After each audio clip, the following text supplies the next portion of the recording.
সবচেয়ে রাখি না, এখানে প্রচুর সোলো ট্রাভেলার, মানে প্রচুর লোকজন একা ঘুরতে এসছে। তো এই রেস্টুরেন্টটাতে আমরা বসেছি, এখানে চিকেন টিকেন মাছ ভাত সব খাওয়া যাচ্ছে। আর বুঝতেই পারছি দুপুরবেলায় খাওয়া দাওয়া মানে বাঙালিদের কিন্তু মাছ ভাত বা মাংস ভাত। আচ্ছা কী অর্ডার করছো? এটা নর্মাল এগ নুডলস আছে $20 20 টাকা। তাই ওটা পরে একবার ট্রাই করে দিতে পারে। আজকে আর কী অর্ডার করো তোমরা? চিকেন রাইস কত পড়ছে? 80। চিকেন রাইস 80 টাকা। থাইল্যান্ডের হোটেলটাতে গেলে তোমরা ঠিক এরকম একটা ট্রে পাবে যেখানে প্রচুর রকম আইটেমের জিনিসপত্র রয়েছে।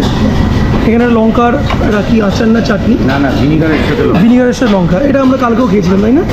আচ্ছা এটা হচ্ছে লঙ্কার গুঁড়ো, লঙ্কার তেল।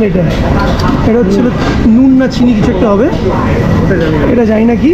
আর এটা আমরা জানি না কি, এটা গন্ধটা খুব অদ্ভুত লাগছে। এরা সব ছুটে থাকে, কেমন লাগলো গন্ধটা? খুব সুন্দর, মুখটা দেখে বুঝতে পারছে খুব বাজে।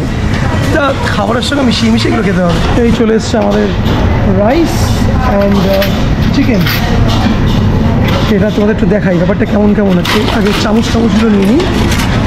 এই দেখো এখানে এগুলো চিকেনের পিস, এখানে কিছু ডিমও রয়েছে, ডিম বোধ হয় এটা, ডিম রয়েছে, ডিম, লেবু রয়েছে, এগুলোতে মাখিয়ে খেতে হবে।